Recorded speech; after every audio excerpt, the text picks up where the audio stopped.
Tattoo studio ಬಗ್ಗೆ ನಾನು ಇನ್ಸ್ಟಾಗ್ರಾಮಲ್ಲಿ ನೋಡ್ತಾ ಇದ್ದೆ. ನನಗೊಬ್ಬರು ಟ್ರಸ್ಟ್ವರ್ದಿ ಇರೋರು ಟ್ಯಾಟೂ ಆರ್ಟಿಸ್ಟ್ ಬೇಕಾಗಿದ್ದು. ಯಾಕೆಂದರೆ ನನ್ನ ಫಸ್ಟ್ ಟ್ಯಾಟೂ ಇದು. ತುಂಬ ದೊಡ್ಡದಾಗಿ ಹಾಕ್ಸೋಣ ಅಂತ ಇತ್ತು, ಆಮೇಲೆ ತುಂಬ ಮೀನಿಂಗ್ಫುಲ್ಲಾಗಿ ಹಾಕ್ಸೋಣ ಅಂತ ಇತ್ತು. ಚೇತನ್ ಅವ್ರನ್ನ ಮೀಟ್ ಮಾಡಿದೆ. ಅವ್ರಿಗೆ ಹೇಳಿದೆ ಈ ಥರ ನನಗೆ ಒಂದು ಸರ್ಟನ್ ಸಿಂಬಲ್ಸ್ ಮತ್ತು ಮೀನಿಂಗ್ ಇರೋ ಇರಬೇಕು ಅಂತ. ಅವ್ರು ತುಂಬ ಚೆನ್ನಾಗಿ ನನಗೆ ಕಸ್ಟಮೈಸ್ ಮಾಡಿಕೊಟ್ರು. ಬನ್ನಿ ನಾನು ಟ್ಯಾಟೂ ಎಕ್ಸ್ಪ್ಲೇನ್ ಮಾಡ್ತೀನಿ.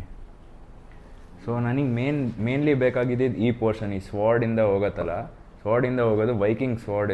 ಇದು ಭೂಮಿ ಒಳಗೆ ಹಾಕಿದ್ರೆ ರೂಟ್ಸ್ ಉಟ್ಕೊಳತ್ತೆ ಅಂತ. ಸೊ ಲೈಫಲ್ಲಿ ಏನಾದ್ರು ಪ್ರಾಬ್ಲಮ್ ಬಂದರೆ ಆಮೇಲೆ ನಾವು ಅದನ್ನು ಎದುರಿಸ್ಬೇಕಂದ್ರೆ, ನಮಗೆ ಯಾರಾದರೂ ಸ್ವಾರ್ಡ್ ಥರ ಏನಾದರೂ ಹಾಕಿದ್ರೆ ಪ್ರಾಬ್ಲಮ್ ಬಂದರೆ ನಾವು, ಸೊ ದಿಸ್ ಸಿಂಬಲ್, ಈ ಸಿಂಬಲ್ ಇದೆಯಲ್ಲ ಅದು ಎನರ್ಜಿ ಅಂತ. So with your own energy you will come back ಅಂತ ಅದರ ಮೀನಿಂಗ್ ಇದು ಈ ಸ್ವಾರ್ಡ್ದು. ಅದೇ main part of the tattoo ನಾನು ಕೇಳ್ಕೊಂಬಂದಿದ್ದು ರೋಬೋಟ್ ಟ್ಯಾಟೂ ಸ್ಟುಡಿಯೋಗೆ.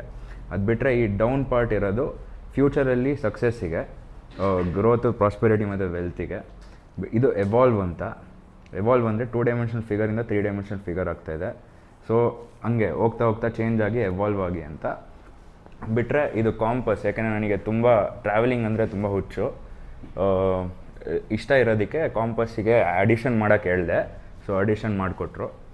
ಅದು ಬಿಟ್ಟರೆ ಇದು ಮೇನ್ ಪಾರ್ಟು. ಇದು ಮಾರ್ಸ್ ಕೋಡ್ ಅಂತ. ಅದರಲ್ಲಿ ನಮ್ಮ ಅಪ್ಪ ಅಮ್ಮನ ಹೆಸರು ಹಾಕ್ಸಿದ್ದೀನಿ. ಸೊ ಇದು ಓವರಾಲ್ ಟ್ಯಾಟೂ. ಇದು ಬೇರೆ ಪಾರ್ಟ್ ಆಫ್ ದ ಟ್ಯಾಟೂ ಎಲ್ಲ ಡಿಸೈನಿಗೋಸ್ಕರ. ನನ್ನ ಸ್ಲೀವ್ ಟ್ಯಾಟೂ ಬರುತ್ತಲ್ಲ, so I'll be look nice ಅಂತ ಹೇಳ್ಬಿಟ್ಟು ಡಿಸೈನಿಂಗ್ ಮಾಡಿರೋದು ಅದನ್ನು. ಇದು main characters of the tattoo ಪ್ರೊವೈಸ್ ಮಾಡಿ ತುಂಬ ಚೆನ್ನಾಗೇ ಡಿಸೈನ್ ಮಾಡಿಕೊಟ್ರು. ಟ್ಯಾಟೂ ಹಾಕೋ ಎಕ್ಸ್ಪೀರಿಯೆನ್ಸ್ ತುಂಬ ಚೆನ್ನಾಗಿದೆ. ಮ್ಯಾಮ್ ತುಂಬ ಚೆನ್ನಾಗಿ ಆಗ್ತಾಯಿದ್ದಾರೆ ಟ್ಯಾಟೂ. ಅಟೆನ್ಷನ್ ಟು ಡೀಟೇಲ್ ತುಂಬ ಚೆನ್ನಾಗಿದೆ. ಎಲ್ಲರಿಗೂ ನಾನು ರೆಕಮೆಂಡ್ ಮಾಡ್ತೀನಿ. ನೀವು ಫಸ್ಟ್ ಟ್ಯಾಟೂ ಆಗಿರಲಿ ಮತ್ತು ನೆಕ್ಸ್ಟ್ ಟ್ಯಾಟೂ ಆಗಿರಲಿ ಅಥವಾ ಕವರ್ ಅಪ್ ಟ್ಯಾಟೂ ಆಗಿರಲಿ, ಯಾವುದಕ್ಕಾದರೂ ರೋಬೋಟ್ ಟ್ಯಾಟೂ ಸ್ಟುಡಿಯೋಗೆ ವಿಸಿಟ್ ಕೊಡಿ. ತುಂಬ ಚೆನ್ನಾಗಿ ನಿಮಗೆ ಹೆಲ್ಪ್ ಮಾಡ್ತಾರೆ, ನಿಮಗೆ ಅಟೆನ್ಷನ್ ಕೊಡ್ತಾರೆ ಎಫಿಷಿಯೆಂಟ್ಲಿ.